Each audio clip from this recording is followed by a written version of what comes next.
Hi hello నమస్తే welcome to our channel. ఈరోజు అయితే నేను గోధుమ పిండి దోశలు చేసుకుంటున్నాను. ఒకసారి ఇలా ట్రై చేసి చూడండి. ఎంతో టేస్టీగా ఈజీగా చేసుకునే ఈ దోశలు తినాలంటే చేసుకోవాలి, మరి ఒకసారి తప్పకుండా ట్రై చేయండి. లెట్స్ ప్రాసెస్లోకి వెళ్దాం. గోధుమ పిండి దోశలకు కావాల్సిన పదార్థాలు ఈ కప్ తోటి 2 కప్పుల గోధుమ పిండిని తీసుకుంటున్నాను.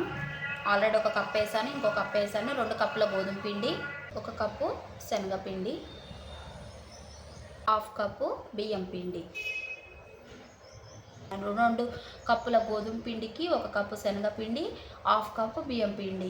బియ్యం పిండి క్రిస్పీగా రావడానికి ఉంటుందనేసి వేసానండి. 1/2 స్పూన్ జీలకర్ర, తగినంత సాల్ట్, రుచి చూసి వేసుకోండి. ఇక జింజర్ గార్లిక్ పేస్ట్, టేస్ట్ బాగుంటుందని వేసుకుంటున్నా, మీ ఇష్టం, మీరు స్కిప్ చేయొచ్చు. చిటికెడు వంట సోడా, సన్నగా తరుక్కున్న పచ్చిమిర్చి, ఉల్లిపాయలు, కొత్తిమీర, కరివేపాకు. కొత్తిమీర కరివేపాకు 2 సన్నగా తరుక్కోవాలండి.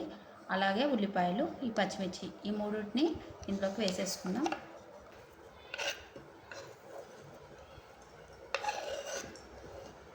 ఇప్పుడు అన్నీ వేసాక ఒకసారి కలిపేసుకుందామండి. అన్నిటినీ ఒకసారి వేసుకున్నాక ఈవెన్గా కలుపుకోవాలి, పిండికి పట్టేటట్టు. పిండికి అంతా ఉల్లిపాయలు, కరివేపాకు, అల్లం వెల్లుల్లి పేస్ట్ అంతా పట్టేటట్టు కలుపుకోవాలండి. ఇప్పుడు ఇలా కలిపిన మిశ్రమంలోకి కొన్ని వాటర్ వేసుకుంటూ కలపాలండి. ఉండలు లేకుండా చూసుకొని మంచిగా కలుపుకోవాలి, కొంచెం కొంచెంగా.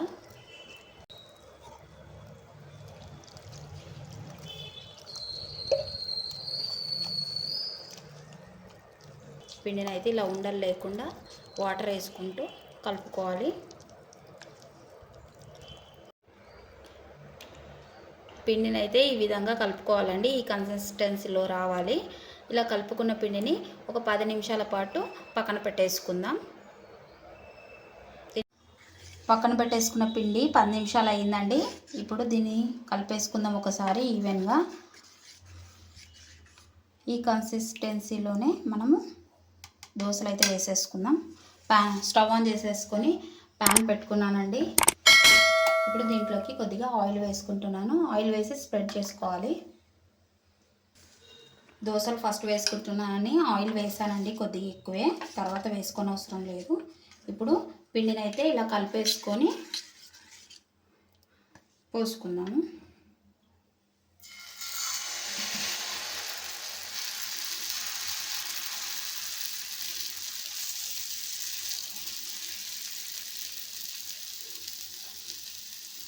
ఇలా దోశ వేసుకున్నాక సిమ్లో పెట్టేసుకొని దోరగా కాలనివ్వాలండి.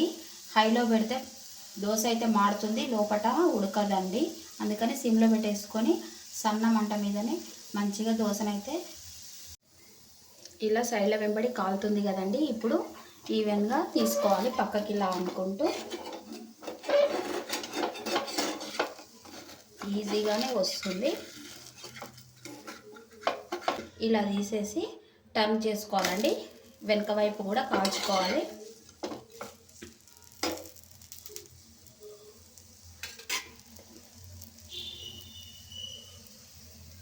ఇలా టర్న్ చేసుకోవాలండి. ఇలా దోశలు వేసుకుంటే చాలా టేస్టీగా ఉంటాయి. అప్పటిదప్పుడు మీకు ఇంట్లో టిఫిన్ ఏం లేనప్పుడు, బోర్ కొట్టినప్పుడు ఇలా చేసి ట్రై చేసి చూడండి. ఎంతో టేస్టీగా ఎమ్మీగా ఉంటుంది. ఇప్పుడు మనము తిరగవేద్దాం దీన్ని. ఓకే అండి, కాలింది. ఇప్పుడు దీన్ని ఫోల్డ్ చేసేసుకొని తీసేసుకుందాం. అన్నీ ఈ విధంగానే వేసేసుకుందాం. అదే ప్యాన్లో కొద్దిగా ఆయిల్ వేసేసి ఇంకోటి వేసేసుకుందామండి. ఆయిల్ అనేది ఇట్లా స్ప్రెడ్ చేసుకోవాలి. ఇప్పుడు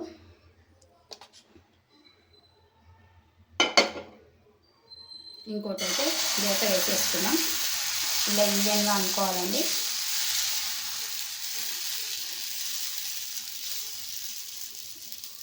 ఓకే అండి, అన్నీ ఇలానే వేసేసుకుందాం.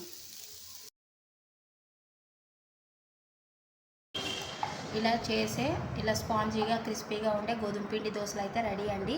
ఇలా మీరు ట్రై చేసి చూడండి. దీంట్లోకి మామిడికాయ పచ్చడి అయినా సరే, టమాటా పచ్చడి అయినా సరే, పెట్టుకొని తింటే చాలా టేస్టీగా ఉంటుంది.